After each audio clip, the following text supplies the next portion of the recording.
दोस्तों आपने सुना होगा 1971 की जंग सिर्फ 13 दिन चली थी, लेकिन आपने ये नहीं सुना होगा ऐसे अमेरिका ने भारत को आर्म ट्विस्ट करने की हर मुमकिन कोशिश करी थी और कैसे भारत ने हर कदम पर अमेरिका की चाल को उल्टा कर दिया था। भारत और अमेरिका के बीच संबंध कभी भी अच्छे नहीं रहे हैं, फिर चाहे वो आज का समय हो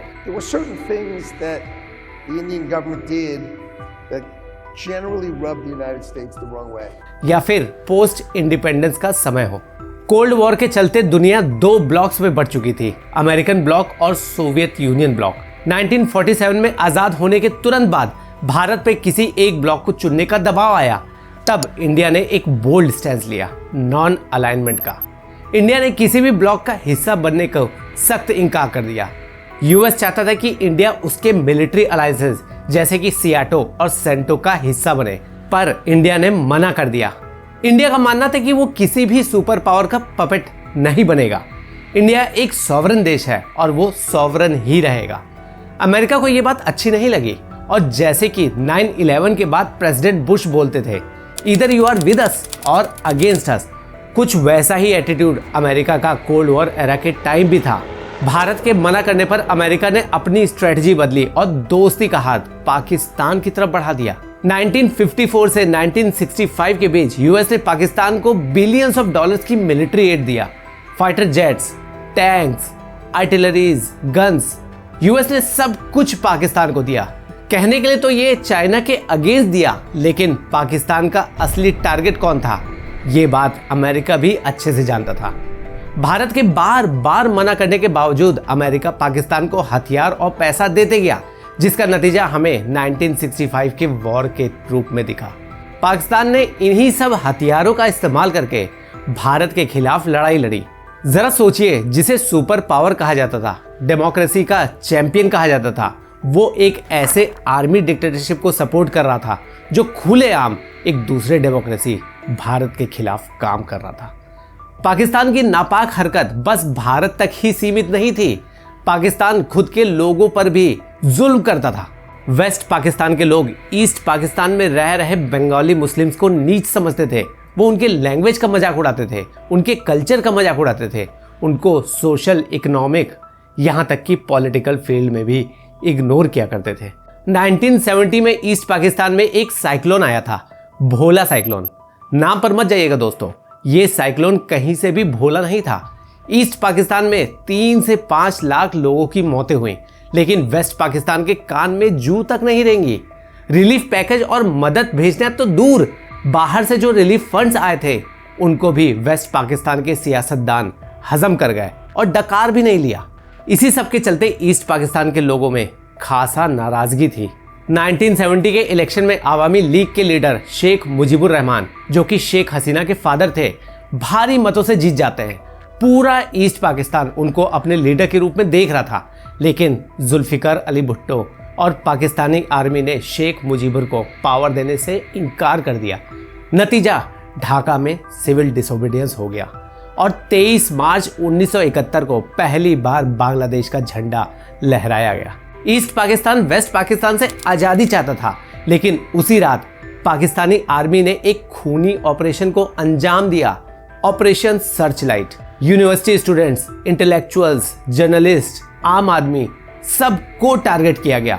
शेख मुजीब को अरेस्ट करके वेस्ट पाकिस्तान के जेल में भेज दिया गया। आर्मी के इस एक्शन से लोगों में अफरा तफरी मच गई और ईस्ट पाकिस्तानी भारी मात्रा में भारत के अंदर घुसने लगे। उस समय 10 मिलियन से ज्यादा रेफ्यूजीज, जी हाँ दोस्तों, 10 मिलियन भारत में दाखिल हो गए थे। त्रिपुरा, आसाम, बंगाल, हर जगह रेफ्यूजी कैंप्स बन गए थे।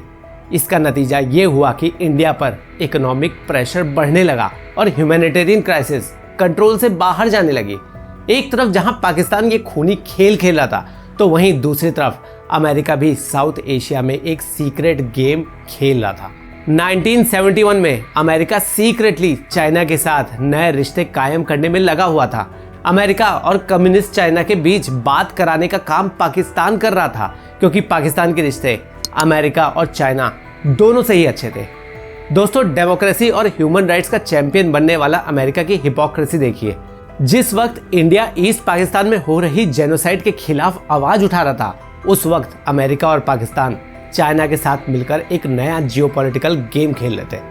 पाकिस्तान की बर्बरियत को अमेरिका अपने जियोपॉलिटिकल गेम्स के लिए साफ साफ इग्नोर करता जा रहा था। यूएस के national security adviser Henry Kissinger ने पाकिस्तान के थ्रू चाइना के लीडर से सीक्रेट मीटिंग्स करी।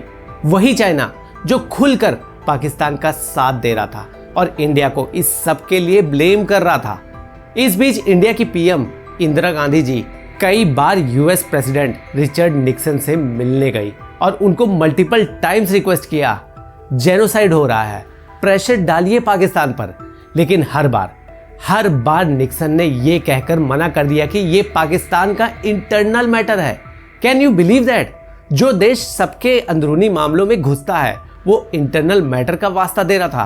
प्रेसिडेंट निक्सन बस यहीं तक नहीं रुके, उन्होंने इंदिरा गांधी को धमकी तक दे डाली कि पाकिस्तान पर भारत हमला नहीं करेगा। और एज यूजुअल अमेरिका के इस डबल गेम में वेस्ट भी उसके साथ दे रहा था। वही वेस्ट जो यूक्रेन रशिया वॉर में इंडिया को रशिया के खिलाफ वेस्ट का सपोर्ट करने के लिए बार बार रोता फिर रहा था। एनीवेज, इंदिरा गांधी जी को समझने में देर नहीं लगी कि वेस्ट उनका साथ नहीं देने वाला है। ईस्ट पाकिस्तान से हो रहे पलायन की वजह से और वेस्ट का साथ ना देने की वजह से भारत पर प्रेशर बढ़ता ही जा रहा था।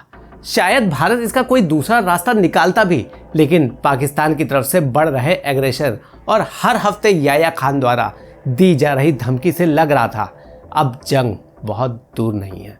भारत ने कम समय रहते हुए भी प्रबल कूटनीति दिखाई।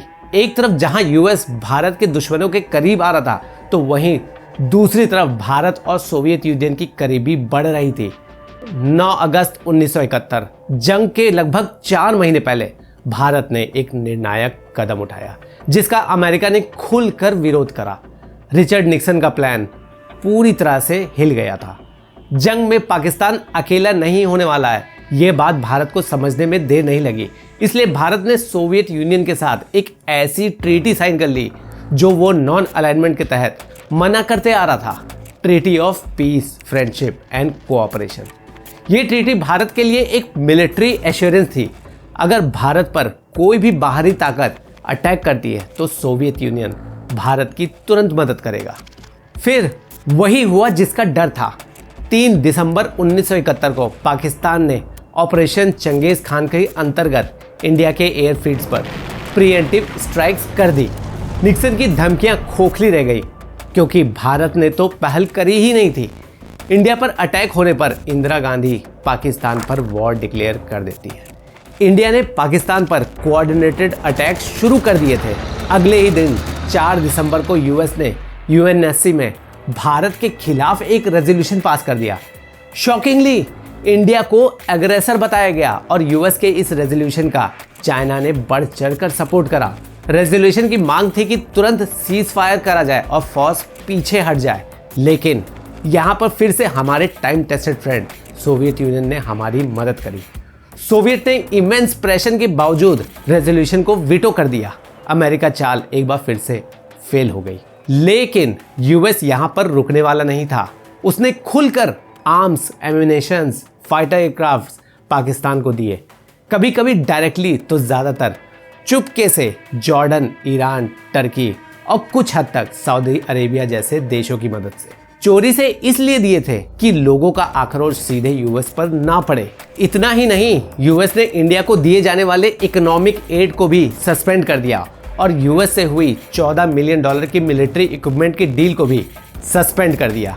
ध्यान दीजिए दोस्तों, ये वही यूएस है जिसने हाल ही में ऑपरेशन सिंदूर के टाइम पाकिस्तान को आईएमएफ से मिलने वाले $1 बिलियन के ट्रेंच पे कोई आपत्ति नहीं जताई थी।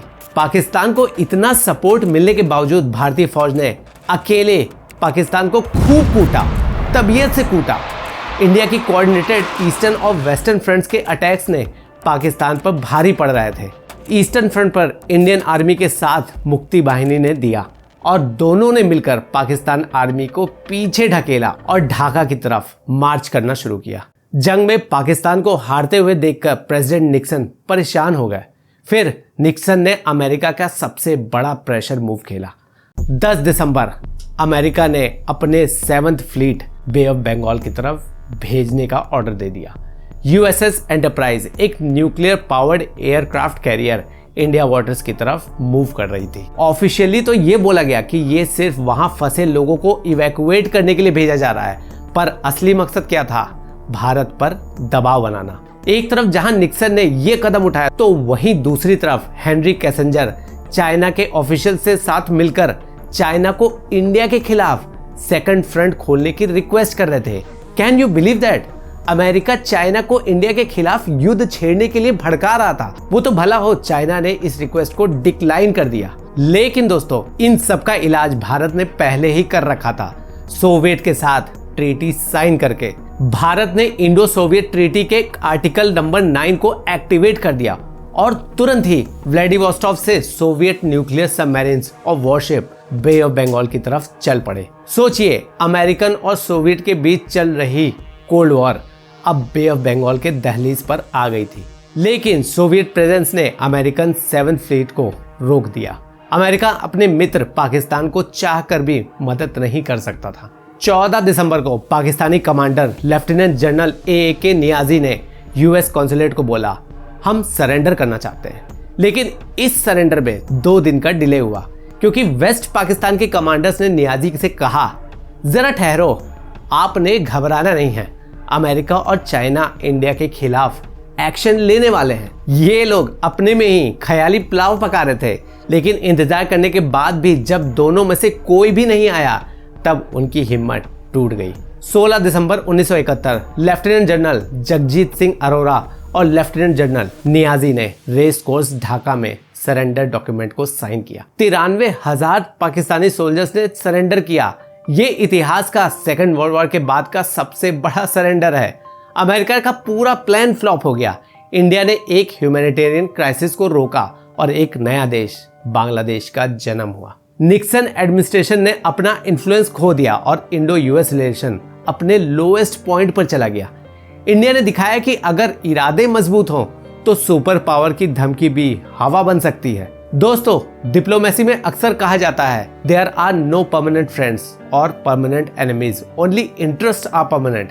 लेकिन अफसोस की बात यह है कि यूएस ने शुरुआत से ही इंडिया के इंटरेस्ट के खिलाफ काम किया और आज भी करता आ रहा है। इसीलिए we Indians don't trust Americans as our friends. लेकिन जब रशिया की बात आती है तो हमारी ओपिनियंस मोस्टली पॉजिटिव ही रहती है, चाहे उससे वेस्ट को कितना भी पेट में मरोड़ क्यों ना आ जाए। इस बारे में आपका क्या मानना है दोस्तों? कमेंट करके जरूर बताइएगा। जय हिंद।